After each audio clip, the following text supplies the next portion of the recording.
Alors, Vincent Huil de Engie. Hier, vous étiez gestionnaire de flotte automobile. Aujourd'hui, le métier a évolué. Vous êtes Mobility Manager, donc vous gérez la mobilité des collaborateurs.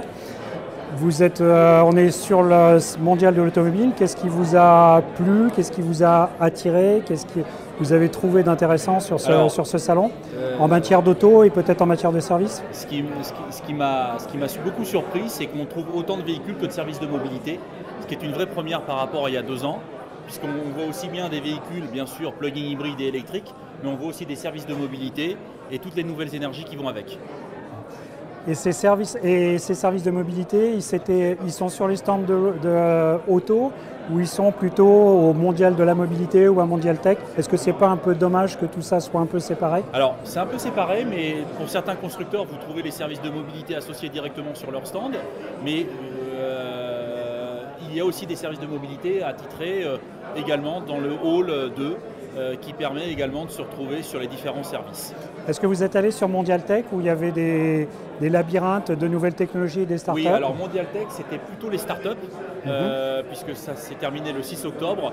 Et d'ailleurs, beaucoup de startups qui étaient étrangères d'ailleurs, il n'y avait pas que des startups françaises, avec quand même des interviews assez intéressantes de nos grands patrons de l'industrie du CAC 40 française, avec les deux Carlos et puis notre CEO Isabelle Cocher d'Engie.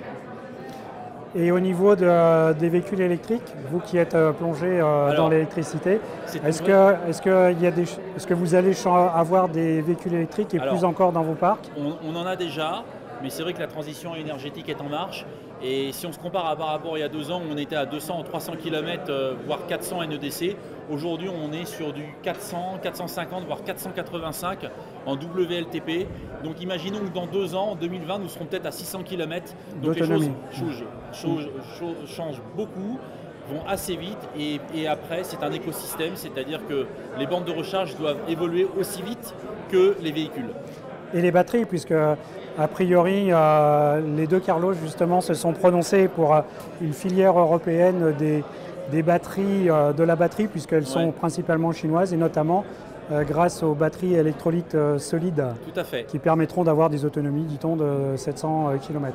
Et je rappellerai que notre CEO d'Engie a rappelé que l'électrique c'est très bien, mais il y aura aussi d'autres énergies alternatives, telles que l'hydrogène, telles que le GNV, et également il faudra mettre beaucoup d'intelligence dans la recharge afin de pouvoir contenter tout le monde en termes de recharge électrique. Et le véhicule même pourra à terme, on pourra prendre l'électricité du véhicule, y compris pour recharger aussi. C'est peut-être après-demain, mais il faut y penser. Voilà. C'est-à-dire que ça fonctionnera des deux côtés. Tout à fait.